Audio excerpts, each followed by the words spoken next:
We are here now in Odessa, Ukraine, and lately we have been receiving very disturbing messages about possible Russian attacks. The general opinion of the people here is that they are really tired of these informational attacks because the war is going on for 8 years and people are ready for anything, actually. So they're just trying to live their lives, they're trying to get by, they're just doing their routine. We are now walking on the street of Marselska, and the situation here is really calm. There is no panic, there is no panic buying, there is a lot of food in the supermarkets. So people just trying to actually live their life. This was Sergei from Odessa, Ukraine, exclusively for Republica Television. Now in the Odessa, Ukraine, in the beach of Luzanovka, and according to various media sources, the danger may come from the sea, from here.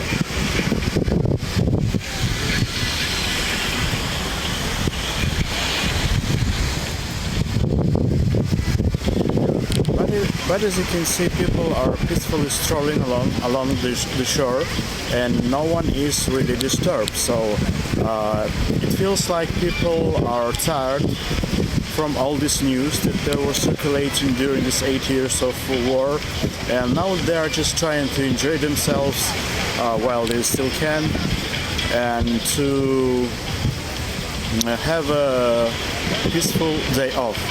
This was Sergei Panashuk from Odessa, Ukraine, for Republica Television. Now let's take a look at the recent tensions and how they've essentially escalated ever since November of 2021.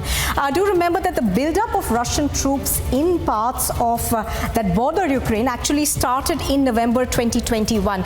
The US president has time and again says that he feels that a threat of Russian invasion in Ukraine is almost imminent. So that was the first warning that came out on the 7th of December in 2021.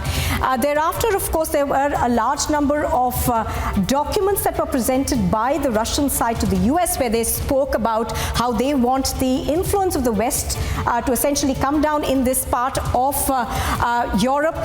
One of the key demands, of course, has been the fact that they want NATO essentially to stop its influence from growing. Do remember that one of the key contentions between the United States of America, European powers, and Russia is NATO's growing influence in this area. Now, on the 3rd of January of this year, Biden actually had a talk with the Ukrainian president, whereby he said that we will help you because now there's an agreement that is there between Ukraine and the United States. It's not yet a part of NATO, but there is still an agreement where they have promised to help them in case there is aggression on them.